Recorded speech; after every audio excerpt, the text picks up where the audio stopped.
맨손으로 박박 닦아 광이 나게 하시오. 미령은 오물이 가득 담긴 요강을 김씨마님 앞에 툭 내던지며 차갑게 명하였습니다. 20여 년을 안방마님으로 살아온 분이 요강 앞에 쭈그리고 앉아 떨리는 손을 담가야 하였지요. 그 굴욕의 자리를 지켜보던 며느리 연수는 차갑게 웃으며 미령의 편을 들었습니다. 마을 사람들은 저런 천하의 불효 며느리가 있나라며 침을 뱉었으나 연수의 품 안에는 아무도 모르는 비밀이 숨겨져 있었지요. 과연 이 집안에 무슨 일이 벌어지고 있었던 것일까요? 안녕하세요. 풍경야담입니다. 오늘도 흥미로운 이야기 하나 들고 왔는데요. 이야기 시작하기 전에 구독과 좋아요 부탁드립니다. 그리고 지금 어디서 이 이야기를 듣고 계신지 댓글로 알려주세요. 그럼 오늘 이야기 시작해볼까요? 옛날 옛적 삼정의 문란으로 백성들의 고열이 짜이던 조선 후기의 일이었습니다. 탐관 오리들이 판을 치고 가진 자들의 횡포가 하늘을 찌르던 그 시절, 충청도 어느 고을에 황득제라는 아전이 살고 있었지요. 황득제는 관아에서 문서를 다루는 하급 관리로 재물을 모으는 데 있어서만큼은 남다른 재주를 가진 자였습니다. 겉으로는 근엄한 척 가문의 체면을 내세웠으나 속으로는 언제나 더 큰 욕심을 품고 살아가는 인물이었지요. 황득제의 본처 김씨마님은 그와 20여 년을 함께 살아온 조강지처였습니다. 슬하에 아들 하나를 두었으나 그 아들은 연수라는 며느리를 맞아들인 지 3년 만에 몸져 눕더니 끝내 일어나지 못하고 세상을 떠나고 말았지요. 연수는 그렇게 스물도 되기 전에 청상과부가 되어 시어머니 김씨마님과 단둘이 남겨진 처지였습니다. 갓 피어난 꽃이 봄도 채 누리지 못하고 찬바람을 맞은 것이었지요. 김씨마님은 며느리를 친딸처럼 아꼈습니다. 젊은 나이에 남편을 잃고 갈 곳 없는 처지가 된 연수를 내치지 않고 곁에 두었지요. 두 사람은 서로 의지하며 소박하지만 단단한 살림을 꾸려나갔습니다. 배 짜는 소리가 새벽 닭이 울기 전부터 들려오고 된장독 뚜껑을 열고 닫는 소리가 계절의 변화를 알려주는 그런 고요하고 반듯한 나날이었지요. 그런데 어느 봄날 황득제가 고을 장터에서 돌아오며 낯선 여인을 데리고 나타났습니다. 미령이라는 이름의 그 여인은 광기 출신으로 눈웃음 하나로 사내의 정신을 쏙 빼놓는 재주를 타고난 자였지요.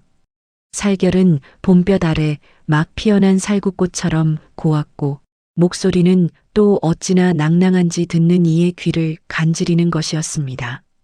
황득제는 그 여인을 작은 어머니, 즉 첩으로 드리겠노라 선언하였으니 집안이 발칵 뒤집히는 것은 당연한 일이었습니다.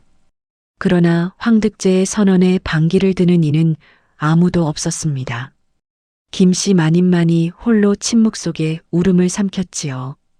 뜻밖에도 며느리 연수는 두 손을 모아 작은 어머니를 모시게 되었으니 집안에 경사가 났습니다라며 환한 웃음을 지었습니다. 마님은 그 웃음이 어딘지 모르게 낯설었으나 젊은 과부의 처지에서 시아버지의 비위를 맞추는 것이려니 하고 마음을 달랬지요. 미령은 안방에 들어앉자마자 집안의 기강을 흔들기 시작하였습니다. 원래 김씨 마님을 모시던 하인들을 제수발 드는 종으로 부리는 것은 물론이요, 마님의 물건들을 하나둘 자기 방으로 옮겨놓기까지 하였지요. 급기야 미령은 김씨 마님을 안방에서 몰아내고 행랑채 구석방으로 밀어 넣었습니다. 20여 년을 안방마님으로 살아온 분이 졸지에 행랑채 구석에 웅크리게 된 것이었지요. 끼니조차 제때 얻어먹지 못하는 신세가 된 김씨마님에게 미령이 내린 고역은 그것만이 아니었습니다. 어느 날 아침 미령은 오물이 가득 담긴 요강을 마님 앞에 들이밀며 방이 더러우면 코가 썩는 법이니 어서 닦으시오라며 명을 내렸습니다. 그것도 맨손으로 닦으라는 것이었지요. 평생 남에게 무릎을 꿇어본 적 없던 김씨. 마님이 요강 앞에 쭈그리고 앉아 손을 담가야 했으니 그 수치가 얼마나 깊었겠습니까? 바로 그때였습니다. 며느리 연수가 마당을 지나다 이 광경을 보게 되었지요. 가슴이 찢어지는 듯한 광경에 며느리가 달려와 시어머니를 감쌀 것이라 누구나 기대하였을 것입니다. 그런데 연수가 한 행동은 사람들의 예상을 완전히 비껴가는 것이었습니다. 작은 어머니 말씀이 옳습니다라며 오히려 시어머니의 등을 발로 툭 밀어 요강 위로 넘어뜨린 것이었지요. 요강이 와르르 쏟아지며 마당 가득 악취가 진동하였고 흙바닥에 쓰러진 김씨 마님은 넋이 나간 얼굴로 며느리를 올려다보았습니다. 마을 사람들은 울타리 너머로 이 광경을 목격하였습니다. 저런 천하의 불효 며느리가 있나라며 연수의 등 뒤에 대고 침을 뱉는 이도 있었지요. 그러나 연수는 아랑곳하지 않았습니다. 비릿한 웃음을 지으며 미령의 비위를 맞추더니 급기야 시어머니가 미처 닦지 못한 요강을 들어 올려 어찌 이리 광이 안 나냐며 과장된 몸짓으로 시어머니를 타박하기까지 하였습니다. 미령은 배꼽을 잡으며 웃어댔고 그 웃음소리가 담장을 넘어온 동네에 퍼져나갔지요. 연수는 정말로 신부가 고약한 며느리였던 것일까요? 허나 밤이 깊어 사위가 고요해지면 연수의 모습은 낮과 사뭇 달라졌습니다. 연수는 이불 속에서 품 안에 넣어둔 낡은 조각칼을 꺼내 달빛에 비추어 보곤 하였는데 그 눈빛이 여간 서늘한 것이 아니었지요. 그것은 일찍 세상을 떠난 남편이 친정아버지에게 물려받아 연수에게 남겨준 물건으로 연수가 세상 무엇보다 소중히 여기는 것이었습니다. 그러나 이를 아는 이는 집안에 아무도 없었습니다. 연수는 밤마다 조각칼을 갈았습니다. 숫돌 위를 천천히 오가는 칼날 소리가 작은 방 안에 낮게 깔리는 가운데 거울 속에 비친 연수의 눈빛은 서리빨처럼 차갑게 빛났습니다. 봄이 오면 꽃이 피듯 때가 되면 반드시 무언가 큰일이 터질 것 같은 기운이 그 눈빛 속에 서려 있었으니 이 집안의 봄날은 아직 멀고도 멀었습니다. 황득제의 집안에 미령이 들어온 지 한 달이 채 지나지 않아 집안의 공기는 완전히 달라져 있었습니다. 안방에서는 날마다 비단 스치는 소리와 미령의 낭낭한 웃음소리가 흘러나왔고 행랑채 구석방에서는 김씨 마님의 낮은 기침소리만이 간간히 들려왔지요. 두 소리가 한 집안에서 뒤섞이는 것이 어찌나 기묘하던지 처마 및 제비들조차 둥지를 틀다 말고 날아가 버리는 것 같았습니다. 미령은 욕심이 끝이 없는 여인이었습니다. 안방을 차지한 것으로도 모자라 날이 갈수록 더 많은 것을 요구하였지요. 어느 날 미령은 연수가 받친 비단 옷감을 몸에 걸치고 안방 한가운데 서서 거울을 들여다보며 흐뭇하게 웃었습니다. 그러다 문득 생각난 듯 냄새나는 버선을 마당으로 내던지며 소리쳤지요. 마님인지 뭔지 어서 와서 이것 빨아놓으라. 김씨 마님이 굳은 얼굴로 버선을 집어들었고 연수는 그 곁에 서서 작은 어머니 말씀이 지당하십니다라며 고개를 조아렸습니다. 황득제는 미령의 애교에 완전히 정신을 잃은 상태였습니다. 미령이 손을 내밀면 무엇이든 가져다 바쳤고 미령이 눈살을 찌푸리면 온 집안이 벌벌 떨었지요. 그러던 어느 날 황득제는 조상 대대로 내려온 서책들을 보찜에 싸서 장터로 들고 나갔습니다. 학문을 닦던 선조들이 손때 묻혀가며 읽던 귀한 서책들이었는데 황득제는 그것을 헐값에 팔아 미령의 가채를 사는데 탕진하고 말았지요. 무거운 가채를 얹은 미령이 거울 앞에서 이리저리 고개를 돌리며 조아라 할 때 서책들은 이미 낯선 이의 손에 넘어가 있었습니다. 이 모든 것을 가장 가까이서 지켜보는 이가 바로 연수였습니다. 연수는 황득제에게 더할 나위 없이 살갑게 굴었지요. 밥상을 들고 들어갈 때면 아버님, 오늘도 안색이 좋으시니 보기 좋습니다라며 인사를 올렸고 미령 앞에서는 작은 어머니 같은 미인이 오시니 집안에 금기운이 도는 것 같습니다라며 입안에 혀처럼 굴었습니다. 황득제는 그런 연수를 흐뭇하게 바라보며 우리 집에 며느리 하나는 잘 들였다고 고개를 끄덕였지요. 연수는 미령의 방에 매일같이 드나들었습니다. 드나들 때마다 김씨 마님의 흉을 보는 것을 잊지 않았지요. 어머님이 오늘 아침에도 한숨을 쉬며 작은 어머니 욕을 하시더이다. 어머님이 아버님의 밥상에 무언가를 넣으려 하시는 것을 제가 봤습니다라는 식으로 없는 말을 보태고 부풀렸습니다. 미령은 그 말들을 꿀물처럼 받아 마셨지요. 급기야 연수는 시어머니가 행랑채 구석방 마루 아래 숨겨둔 쌈짓돈의 위치까지 미령에게 일러 바쳤으니 그 돈은 그날로 미령의 손에 들어가고 말았습니다. 그러나 연수의 진심은 전혀 다른 곳을 향하고 있었습니다. 어느 날 밤 황득제가 미령과 술을 마시다 골아떨어진 틈이었습니다. 연수는 황득제의 곁으로 조용히 다가가 그의 옷자락 속에 든 관아 열쇠를 살며시 꺼내 들었지요. 연수는 품 안에서 조각칼과 작은 나무판을 꺼내더니 달빛 아래 열쇠의 모양을 나무판에 천천히 새기기 시작하였습니다. 손끝 하나 떨리지 않는 고요한 솜씨였지요. 본이 완성되자 연수는 열쇠를 다시 제자리에 갖다 두고 방을 나섰습니다. 황득제는 코를 골며 아무것도 눈치채지 못하였지요. 다음 날 연수는 미령에게 은밀한 말을 흘렸습니다. 목소리를 낮추고 주변을 살핀 뒤 마치 대단한 비밀을 털어놓는 듯한 표정을 지으며 말하였지요. 작은 어머니, 사실 제가 어릴 때 어머님께 들은 말이 있사옵니다. 이 가문 어딘가에 조상 대대로 내려온 보물지도가 숨겨져 있다 하더이다. 어머님만이 그것을 알고 계신다고요. 탐욕에 눈이 밝은 미령의 귀가 쫑긋 서는 것이 눈에 보이는 듯 하였습니다. 미령은 그날 저녁 황득제에게 달려가 보물지도 이야기를 꺼냈습니다. 황득제는 처음에는 반신반의하였으나 미령이 교태를 부리며 졸라대자 이내 눈빛이 달라졌지요.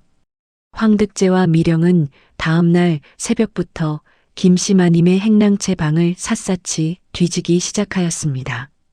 그러나 아무리 뒤져도 보물지도 따위는 나올 리가 없었습니다.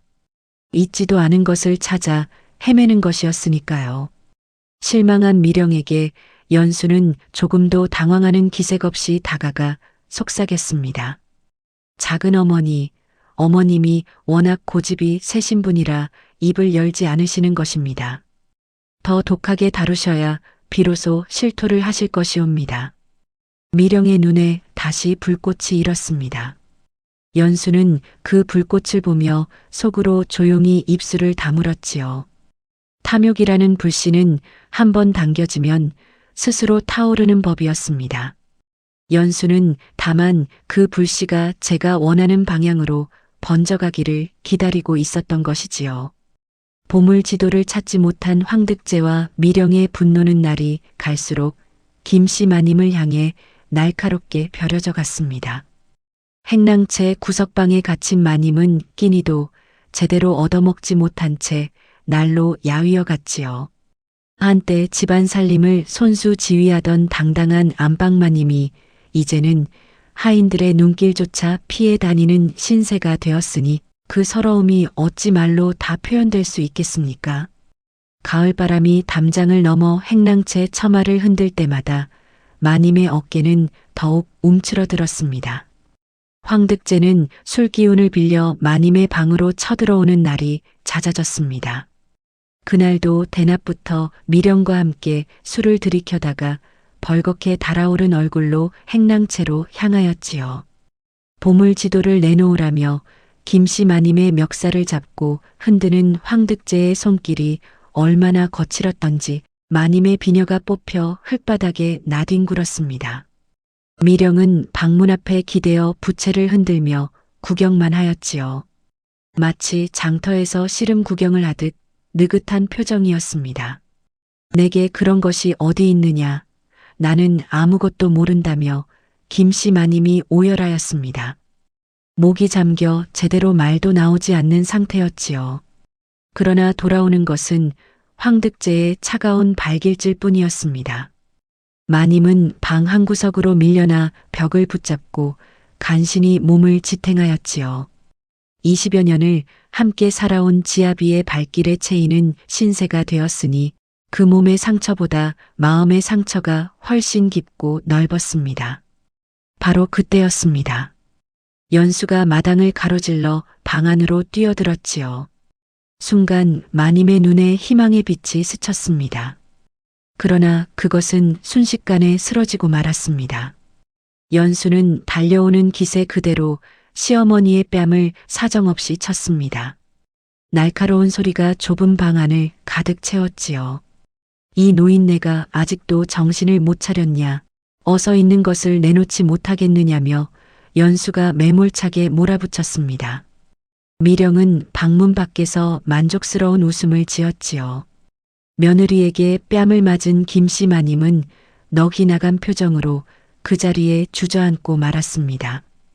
입술이 파르르 떨렸으나 말 한마디 나오지 않았지요. 눈물조차 나오지 않았습니다. 너무 깊은 상처는 오히려 눈물도 말려버리는 법이었습니다.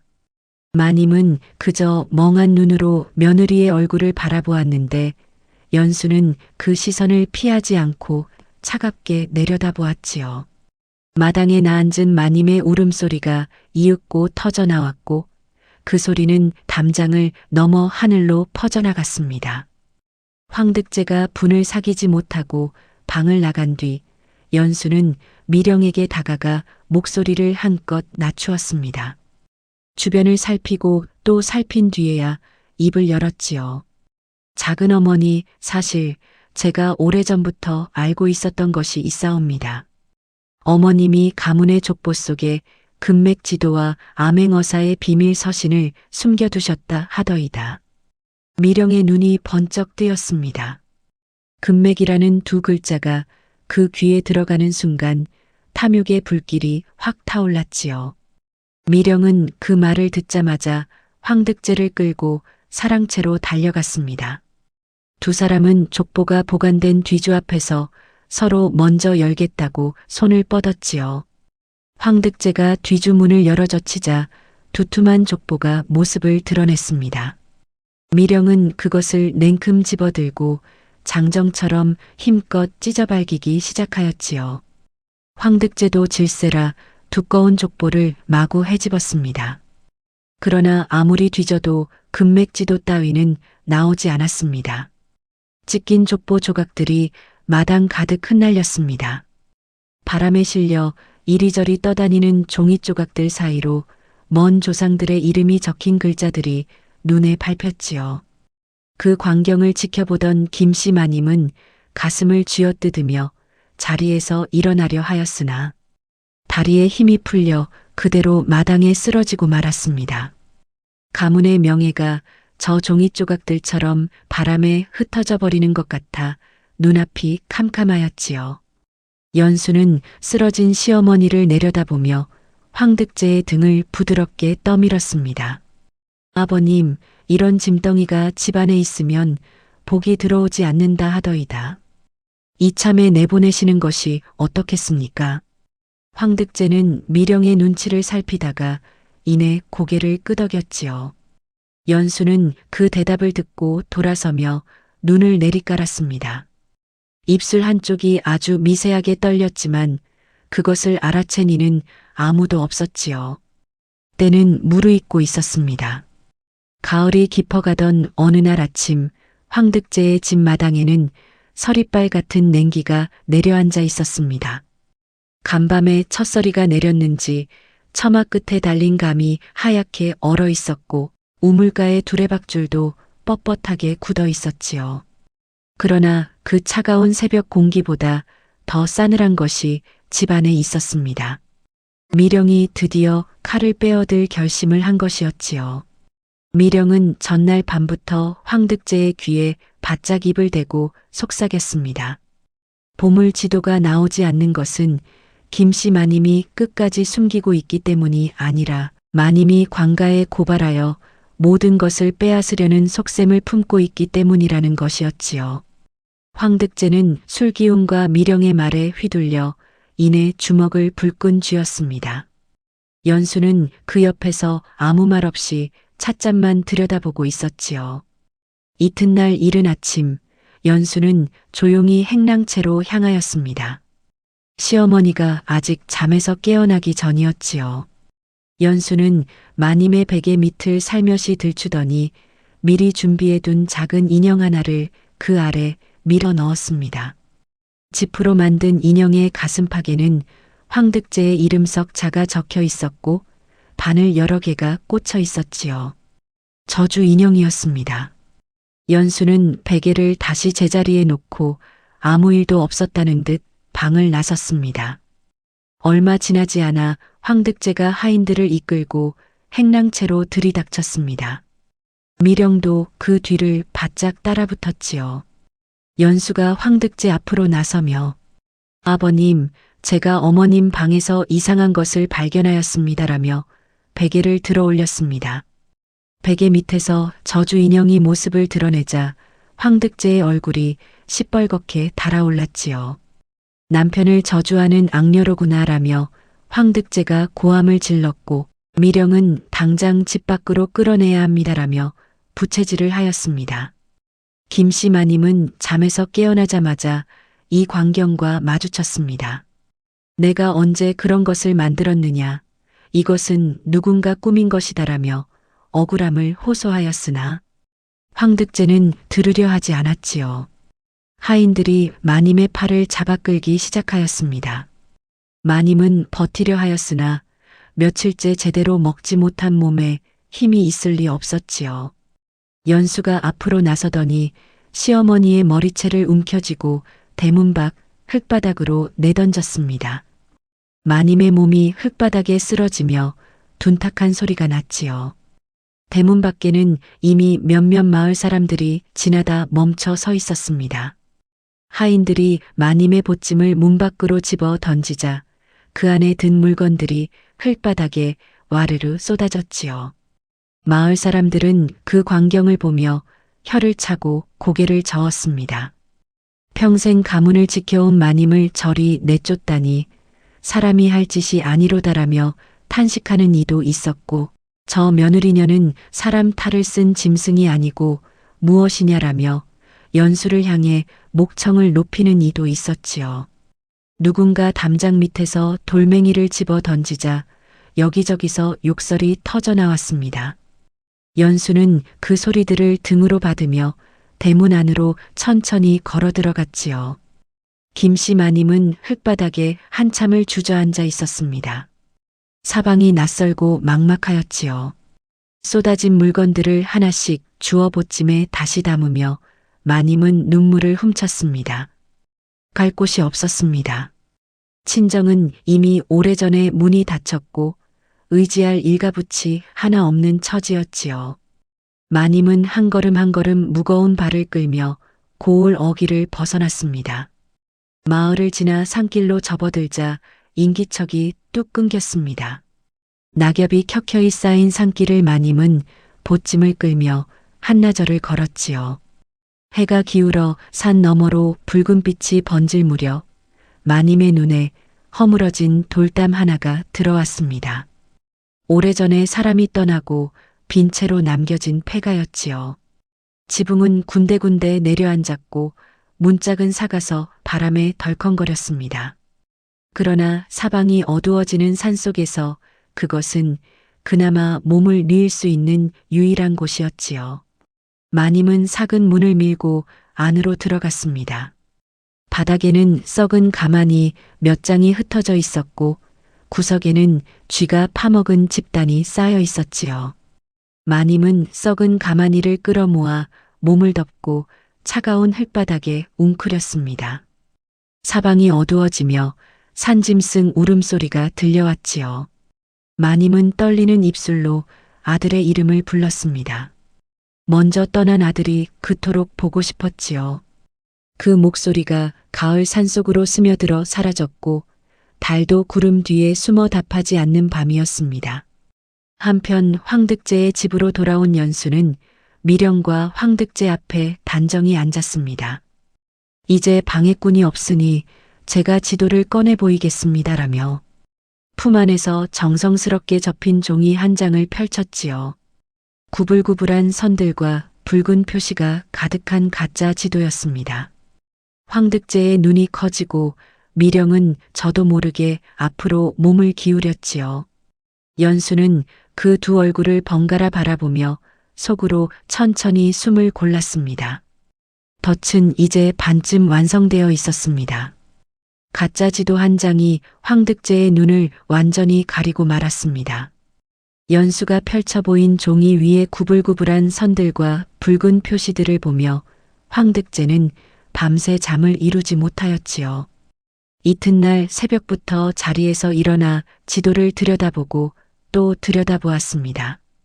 탐욕이란 한번 불씨가 당겨지면 스스로 활활 타오르는 법이어서 황득제의 눈에는 이제 온 세상이 금빛으로 물들어 보이는 것 같았지요. 연수는 황득제에게 목소리를 낮추어 말하였습니다. 아버님, 이 지도는 왕실 몰래 파야 하는 금광 지도이옵니다. 만약 발각되는 날에는 영모로 몰릴 수 있으니 각별히 조심하셔야 하옵니다. 겁을 주는 말이었으나 동시에 더할 나위 없는 유혹이기도 하였지요. 황득제는 두 눈을 빛내며 그러면 더욱 서둘러야겠구나라고 중얼거렸습니다. 연수는 그 모습을 보며 고개를 조아렸지요. 황득제는 그날로 움직이기 시작하였습니다. 조상 대대로 내려온 문전 옥답을 헐값에 팔아치우는데 사흘도 걸리지 않았지요. 기름진 논밭이 낯선 이의 손에 넘어가는 동안 황득제는 단 한 번도 뒤를 돌아보지 않았습니다. 그 돈으로 사들인 것은 산 하나였지요. 마을 사람들이 오래전부터 돌밭이라 부르던 봉산이었습니다. 아무리 깊이 파도 돌덩이밖에 나오지 않는다고 소문난 곳이었으나 황득제의 눈에는 그 돌들이 모두 금덩이로 보였지요. 미령은 황득제가 산을 사들였다는 소식에 덩실덩실 춤이라도 출 것 같은 기세였습니다. 부자가 된 것이나 다름없다며 집안을 활보하였지요. 급기야 미령은 김씨 마님이 평생 모아온 폐물을 꺼내 들었습니다. 은비녀며 옷가락지며 마님이 혼인할 때 가져온 것들이었지요. 미령은 그것들을 풀무에 녹여 제 놀이개를 만들었습니다. 녹아내리는 은빛을 바라보며 흡족한 웃음을 짓더니 연수를 돌아보며 거드름을 피웠지요. 나중에 노비 몇은 내 몫으로 주마. 연수는 허리를 깊이 굽히며 작은 어머니의 은혜가 하늘 같습니다라고 답하였습니다. 인부들이 봉산에 들어가 땅을 파기 시작하였습니다. 첫날은 황득제도 직접 산에 올라가 인부들 옆에서 진두지휘를 하였지요. 그러나 하루가 지나고 이틀이 지나도 금은 고사하고 번쩍이는 돌 한 조각 나오지 않았습니다. 황득제의 얼굴이 점점 굳어졌지요. 사흘째 되던 날 황득제는 마침내 인부들을 향해 고함을 질러댔습니다. 더 깊이 파지 못하겠느냐, 이 게으른 것들아.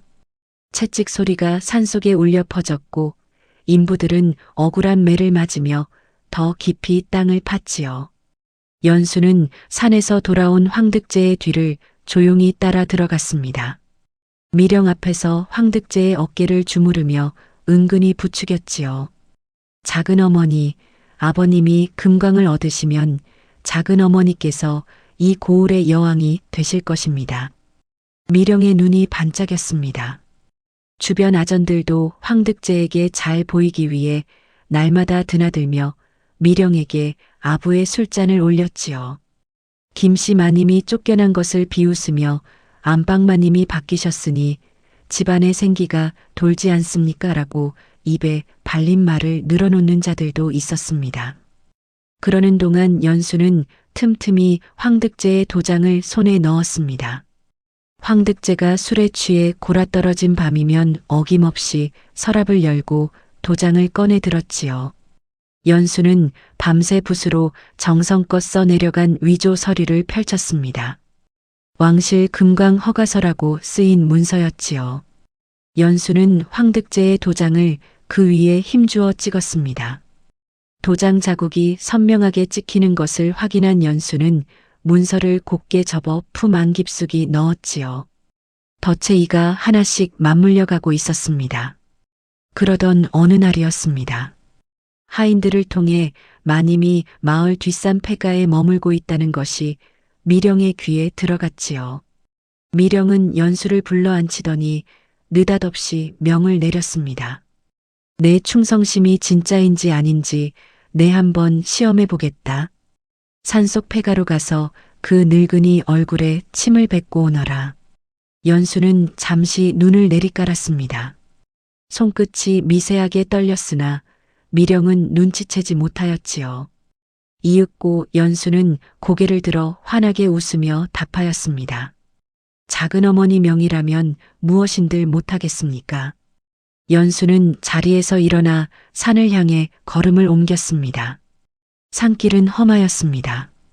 낙엽이 두텁게 쌓인 비탈을 오르다 보면 발이 미끄러지기 일쑤였고 가시덤불이 옷자락을 붙잡아 걸음을 더디게 하였지요.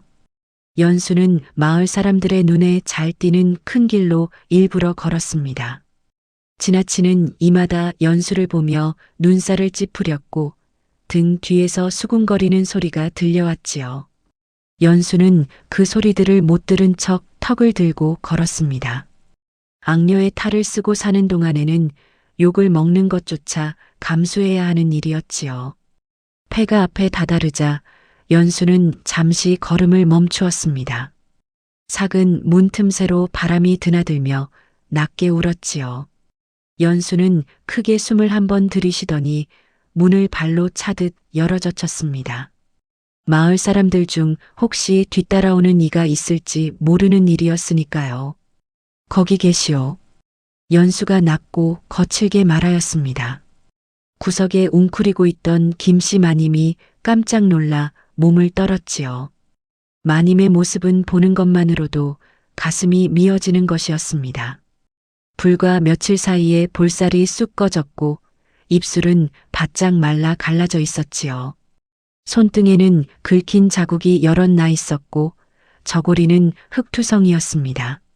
마님은 며느리를 올려다보는 눈빛에 두려움과 원망이 뒤섞여 있었지요.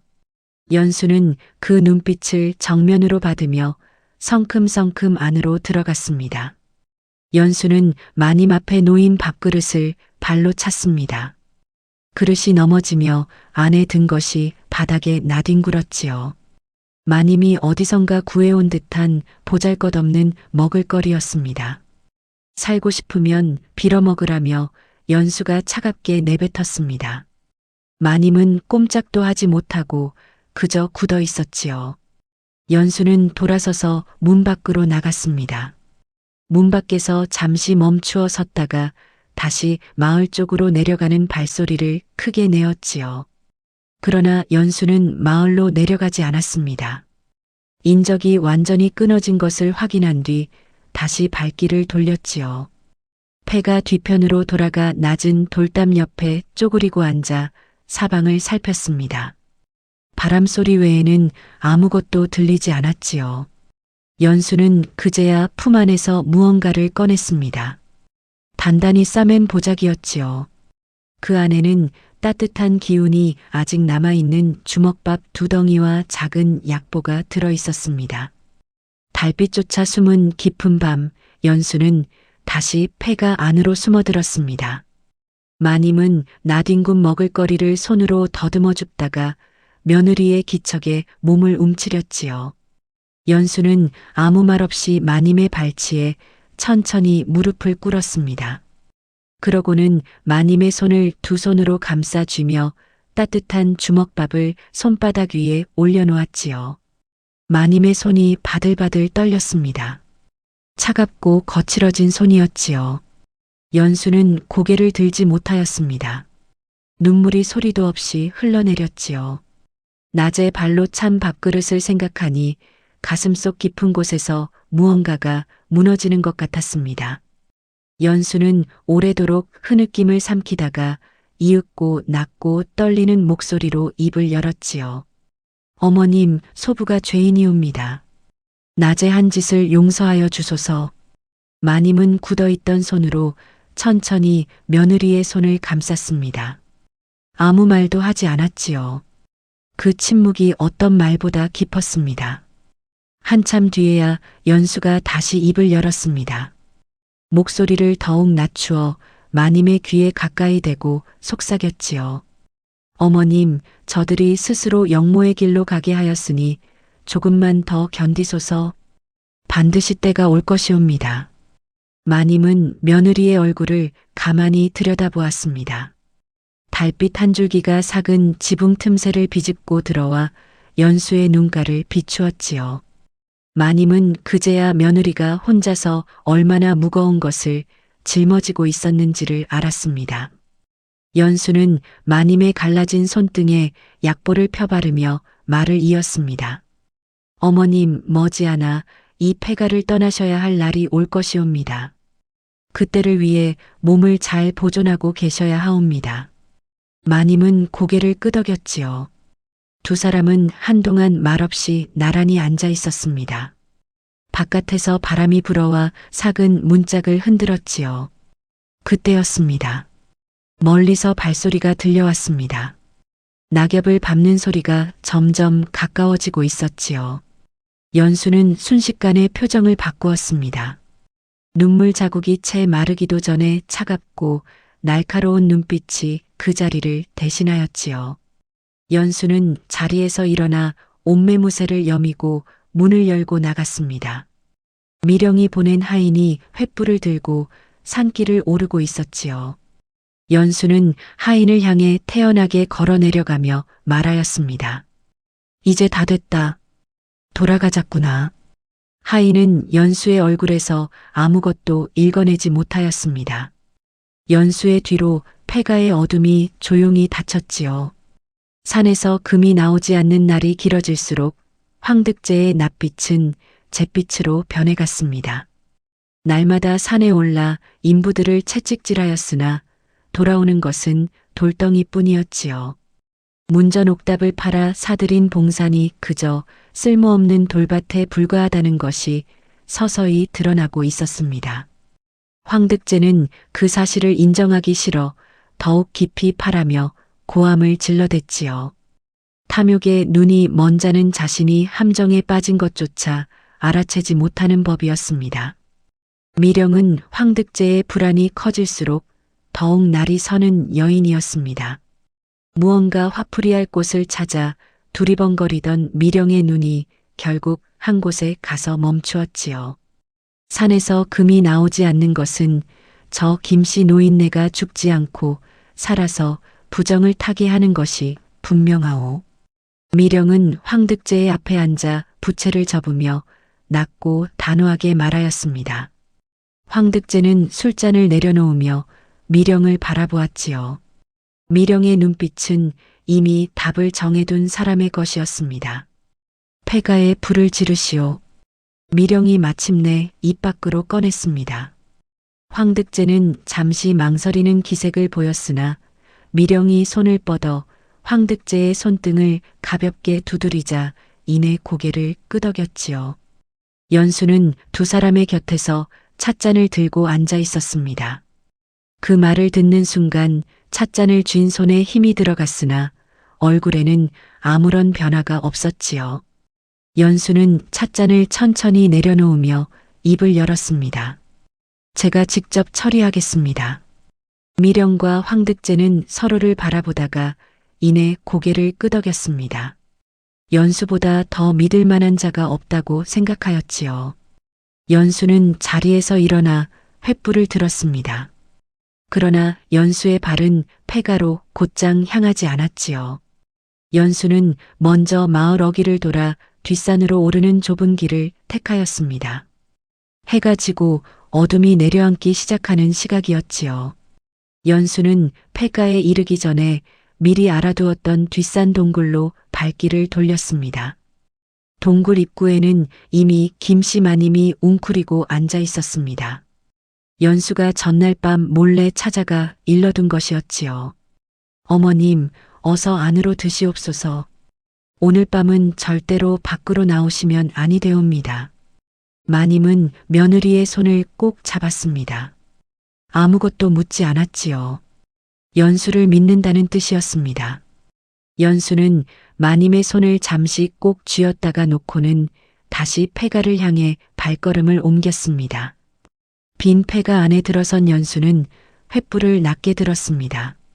마님이 덮고 자던 썩은 가마니와 집단 위에 불씨를 옮겨 붙였지요. 불길은 삽시간에 퍼져나갔으나 연수는 서두르지 않았습니다. 연기가 자욱하게 피어오르는 것을 확인한 뒤에야 천천히 문을 나섰지요. 폐가는 금세 연기에 휩싸였고 불빛이 어두운 산속을 붉게 물들였습니다. 연수는 그 빛을 등지고 산을 내려갔지요. 황득제의 집으로 돌아온 연수는 미령과 황득제 앞에 무릎을 꿇었습니다. 작은 어머니, 어머님이 연기 속에서 쓰러지시는 것을 제 눈으로 확인하였습니다. 미령은 손뼉을 치며 웃음을 터뜨렸지요. 황득제도 무릎을 탁 치며 이제야 부정이 거쳤구나라고 외쳤습니다. 두 사람은 그날 밤 술판을 벌였지요. 가무 소리가 밤새 집안을 가득 채웠고 연수는 그 옆에서 술잔을 채워주며 웃음을 잃지 않았습니다. 두 사람이 술에 취해 골아떨어진 것은 이경이 넘어서였습니다. 연수는 그들의 코 고는 소리를 확인한 뒤 자리에서 일어났지요. 연수는 미령의 방으로 조용히 들어가 미령이 아끼는 비밀 상자를 열었습니다. 그 안에 밤새 붓으로 써내려간 왕실 금광 허가서와 황득제의 비리가 낱낱이 적힌 거짓 장부들을 차곡차곡 집어넣었지요. 황득제의 도장이 찍힌 위조 서류들도 함께였습니다. 상자 뚜껑을 닫는 손끝이 고요하였지요. 연수는 그 길로 등잔 앞에 앉아 마지막 문서를 펼쳤습니다. 아버지가 어릴 때 가르쳐준 필법으로 황득제의 비리를 처음부터 끝까지 적어 내려간 고발장이었지요. 붓끝이 종이 위를 달리는 소리가 고요한 밤 안에 낮게 깔렸습니다. 다 쓴 고발장을 곱게 접어 품 안에 넣은 연수는 잠시 눈을 감았습니다. 이 모든 것이 가능하였던 것은 아버지가 남긴 조각칼 덕분이었지요. 도장을 새기고 나무판에 열쇠의 본을 뜨던 그 작은 칼이 결국 원수를 무너뜨리는 데 쓰인 것이었습니다. 연수의 입술이 작게 움직였지요. 아버님, 이제 때가 왔습니다. 이튿날 이른 아침 마을 어귀에 낯선 선비 무리가 나타났다는 소식이 들려왔습니다. 연수는 그 말을 전해 듣고 자리에서 천천히 일어났지요. 흐트러진 머리칼을 단정히 고쳐 매고 옷매무새를 바로잡았습니다. 오래도록 준비해온 날이 드디어 밝아오고 있었지요. 연수는 창문을 열어 아침 공기를 한 모금 들이마셨습니다. 차갑고 맑은 공기였지요. 긴 겨울이 끝나고 봄이 오는 냄새가 그 안에 섞여 있었습니다. 마을 어귀에 나타난 낯선 선비 무리는 평범한 나그네가 아니었습니다. 갓을 깊이 눌러쓰고 도포자락을 여민 채 걸어오는 그들의 걸음걸이에는 어딘가 범상치 않은 기운이 서려 있었지요. 마을 사람들은 그들을 흘끔거리며 수군거렸으나 선뜻 말을 붙이는 이는 없었습니다.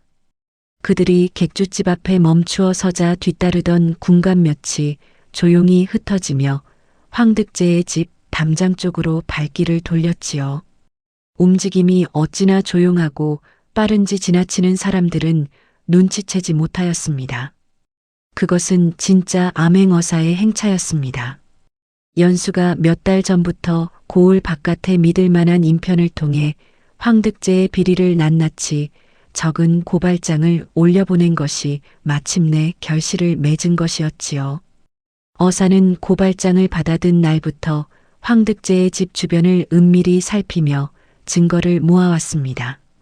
연수가 건네준 장부와 위조 서류들이 고발장의 내용을 뒷받침하고 있었으니 어사의 손에는 이미 모든 패가 쥐어져 있는 셈이었지요. 황득제의 집안은 그날도 태평하기 짝이 없었습니다. 황득제는 산에서 파낸 돌덩이들을 마당에 늘어놓고 그것들을 들여다보며 혼자 중얼거리고 있었지요. 이것이 다 금이다. 조금만 더 깊이 파면 반드시 나온다. 미령은 그 옆에서 새로 만든 놀이개를 손목에 걸어보며 흡족한 웃음을 짓고 있었습니다.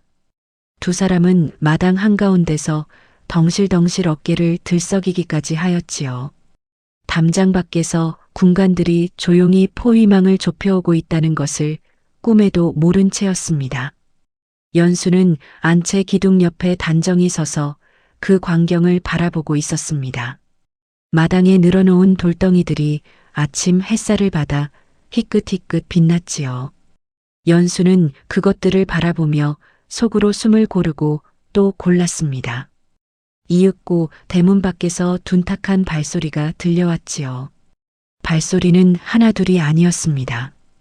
여럿이 한꺼번에 움직이는 소리였지요. 연수는 기둥을 짚고 있던 손을 천천히 내렸습니다. 대문이 안쪽으로 세차게 열리며 군관들이 쏟아져 들어왔습니다. 황득제를 대역죄로 체포하라는 어사의 명이요. 군관의 목소리가 마당을 가득 채웠지요.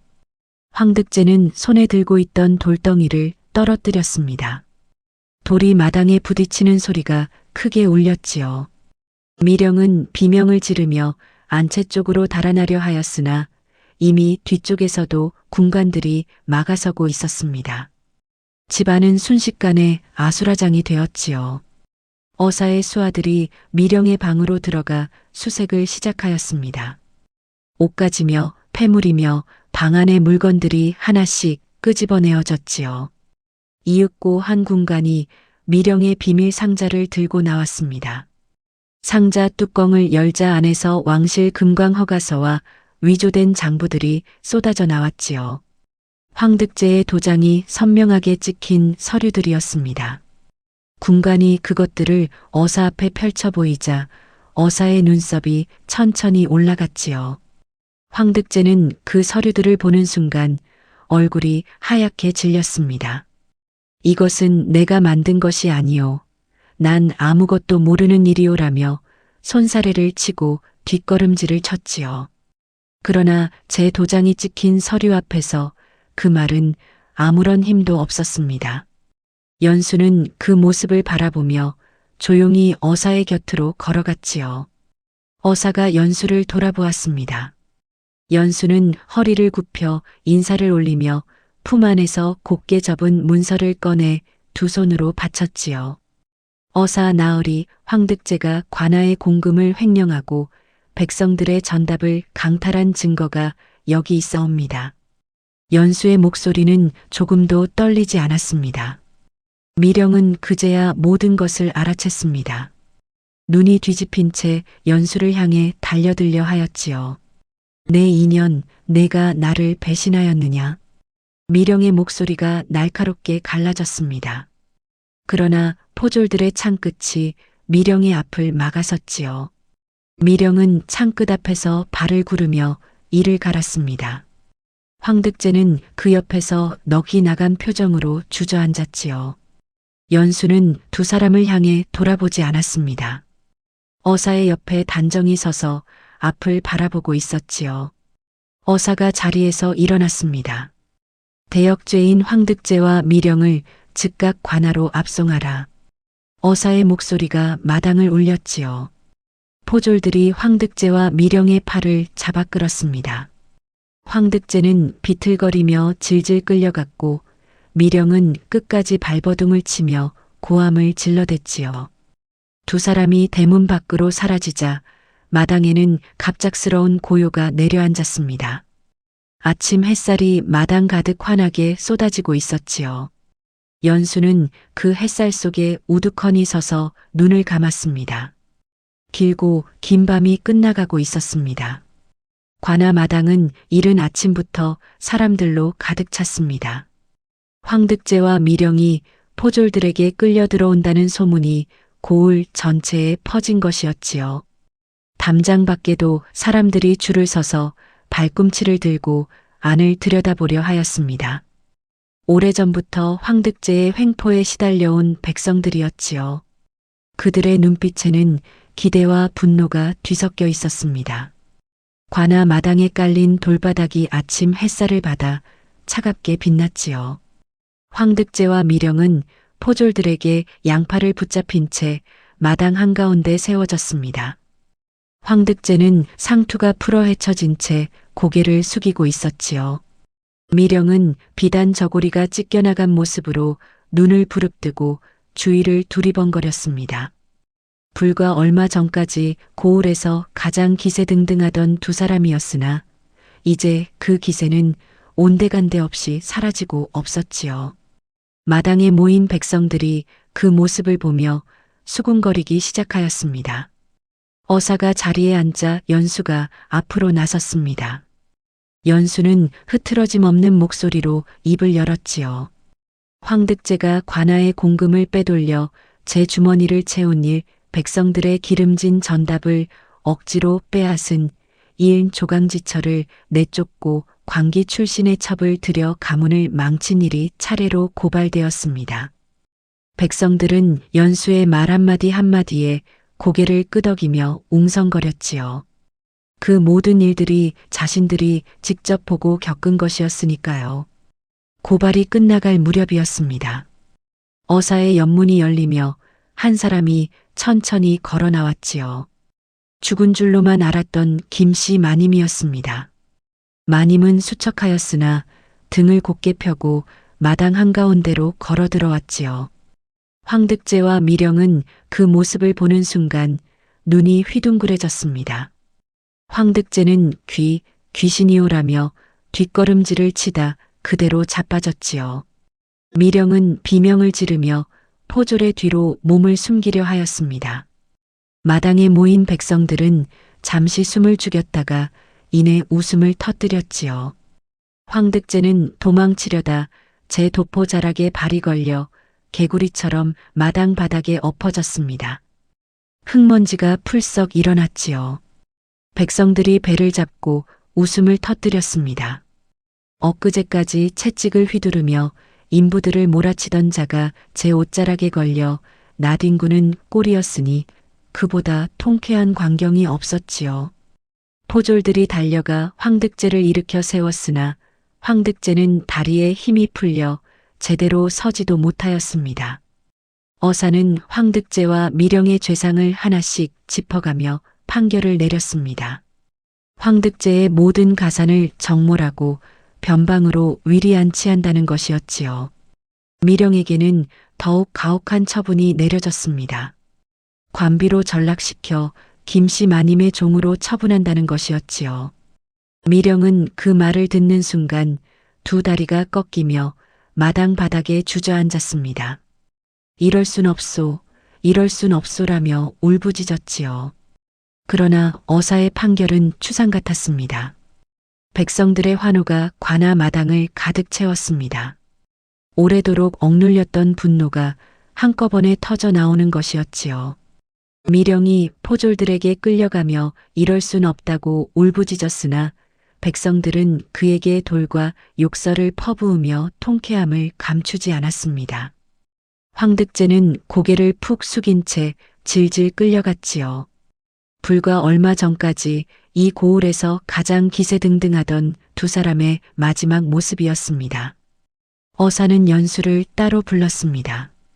연수의 지략과 효심에 깊이 감탄한 어사는 김씨 마님에게 집안의 모든 재산을 돌려주라는 명을 내렸지요. 그리고 연수에게는 효부정표를 내리겠노라 하였습니다. 마당에 모인 백성들이 일제히 손뼉을 쳤지요. 연수는 어사 앞에 무릎을 꿇고 큰 절을 올렸습니다. 눈물이 흘러내렸지요.